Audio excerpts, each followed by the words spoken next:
We're going to have a lot of fun in this video looking at some really interesting charts. We're going to be looking at different industrial commodities. We're going to be looking at whether or not inflation is taking foot. We're going to first check in really quick. In yesterday's video, I sounded the alarm. That equities at this point were looking risky. Watch out. Now, that's with one caveat. That caveat's this. We're going to talk about this in just 1 second.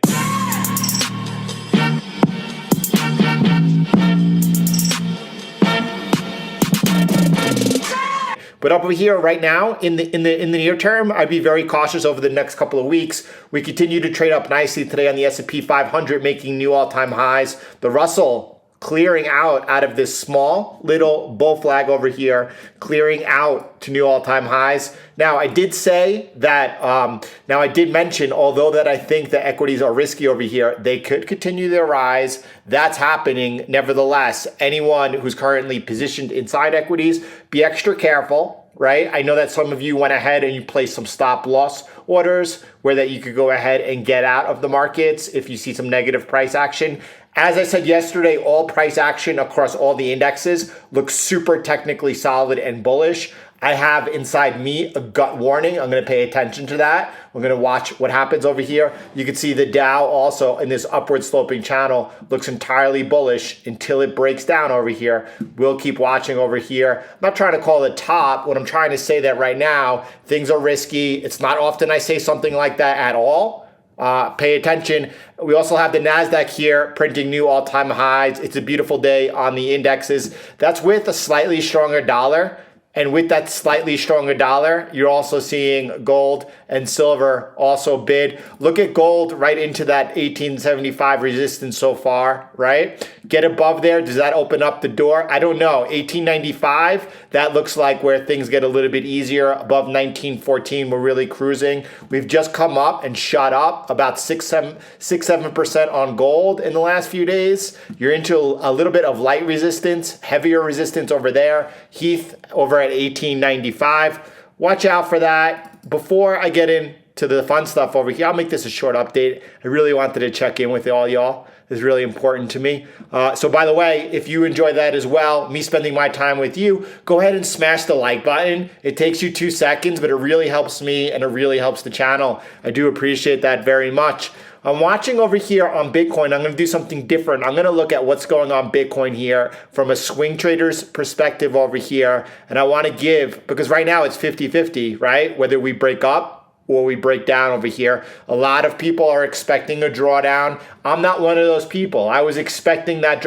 By the way, I was one of the few people in this area that kept saying, don't look for the pullback. Don't look for the pullback. If you're looking for the pullback at this point in the cycle, you're dead wrong. And then I said over here, okay, now I'm watching for the pullback. I took a little bit of profit off at 1890.32. And then we had the pullback, but it was a lot shallower than I expected. This was only 16.5%. I was looking for a 30% pullback. It's not what I expected. And since then, we've made new all-time highs. So that negated that pullback for me. I'm now targeting $40,000 as the next move, 150% off of this low over here. Now, when do I expect that to happen? Let's say by the latest, the second quarter, 2021. That's not too far away. Now, if we do break out, if we take out that low over here, 2 things are happening. Number 1, that $40,000 target will change. Number 2, I'll be looking to see if we do have that 30% drawdown, taking us towards this 13,800 horizontal support over here and that trend line, big trend line support over there. That's a really big, important level. So I would expect price to hold for us not to have a bigger drawdown than that if that happened. So let me look right here, again, as a swing trader and see what's going on, what we're looking at right now. So these are the observations I'm going to make with you. So after recovering from that drawdown, right, we've made 2 lower highs, okay? So that's happening right now. You could put in a nice trend line over here. That's a bit of a guide for you, right? Now, what else do you have going on? Now, it's not on my chart, by the way. I'm always looking and worried about my downside. I have this trend line over here. You see it connecting that bit of resistance, and then here support, support, support. Here so far, it's holding as the low of the day. If this holds over here, that's very bullish. If we're able to resume out of there, then at that point, I think we're going on to new all-time highs. If we do take out this trend line right over here, right? At that point, it's almost assured we have a test around 18,000, 18,100. That's a pretty big level, that horizontal level right there. That's local support. If we break that level, at that point, then we will be testing over here towards 17,000. If I scroll out for a second, I want to get a better look with you. I'll go to the 12-hour time frame. You can see over here, let me go to the 3-day. Oh my goodness, I'm on a log scale. That changes everything, but nothing. Here we are, same exact analysis I just shared with you. I just want to focus in on this trend line though with you right now. Here's the 12-hour. I want to just scroll back with you. And you can see this is the first connection right over here. And then in this area over here, that's why I have that line over there. It's a pretty good guide. By the way, all of these lines, and I have more up here. You can see the next one over there. It's around 21,800. And then I have this one above it. And then that one. This is off this prime trend line over here. These trend lines, which have been added months ago, have proven to be highly effective. And they will continue to be. That's the one that I'm watching over there. If we break down right over here below 18,000, look for a test of this line over here. That's going to be coming in right around 16,800, between 16,800 and a little higher. But in that area over there, that's a big test. If we fail there, at that point, we are looking at what I think will be that 30% drawdown. So just some levels over there for those who are looking to be, for whatever you're looking for. I'm just throwing out the levels of interest for me, hoping they're interest for you. This is what I'm watching right here from a swing trader's perspective. Right now, we're at a very, I would say, pivotal moment right now in Bitcoin. Everyone is kind of curious whether or not they'll get that buying opportunity. A lot of people still are not fully positioned into Bitcoin. They continue to look for a deeper pullback. Maybe they're going to get it.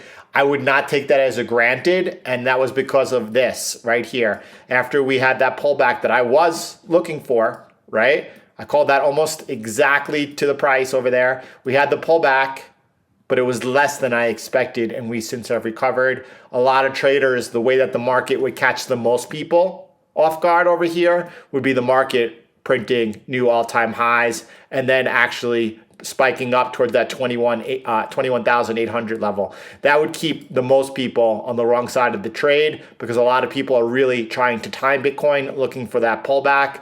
Be careful. I hope that's helpful for you. It is helpful for me. I wanted to look over here. This is from a site called, I believe, the dollarcollapse.com. They're looking at what, there's this whole argument about whether or not QE is deflationary, if it's inflationary. And a lot of people seem to believe that they have this right. I don't think that they do. I want to focus in on this tweet over here. This is G10, right? 10 biggest economies, central banks. Maybe not. Is Russia included in here? I don't. Russia's one of the top 10 economies. This is the private club, though, the G10. Has Russia been invited back? I don't really know. They'll be spending in 2021, by the way, right? The Fed alone, $120 billion of QE a month, right? Now, that's $1.4 trillion a year. Look at this, a month, all the top 10 central banks together, that is $350 billion alone monthly. Talk about global liquidity and expansion of the monetary supply. Listen, right? QE causes interest rates to what? To fall, to decline. What does it cause asset prices to do? It causes them to rise. When I say that right over here, the stock market looks a little bit risky, worrisome. That doesn't mean next year I don't expect this to be 4,100, right? But where we are right now at this particular time, I know that normally going into December, we have the Santa Claus rally and everything is copacetic. Watch out. I'm watching out, at least. That's why I share that with you. Let's look at what QE has done, right? Ever since right over here. It was in March, right over here, that the Fed expanded their balance sheet alone by $4.1 trillion. What's happening to all these industrial commodities since? Here's iron ore futures. You're going to see a pattern over here. This is copper futures. Do you see that everything is straight up to the right? Here's nickel. Kips' nickel trade over here in full effect. Here's aluminum futures, right? Zinc futures. And then you're looking also here at home prices, obviously in a bubble, very inflationary. There's nowhere else for the money to go. And then here you're looking at the trade weighted US dollar index, and the dollar in this deflationary environment is what? No, it's not a deflationary environment. You're seeing the dollar continue to fall over here. Hold on to your milkshake, folks. All right, everyone. Have a beautiful afternoon. Short and sweet. Hit that like if you haven't already. I'll talk to you in the morning.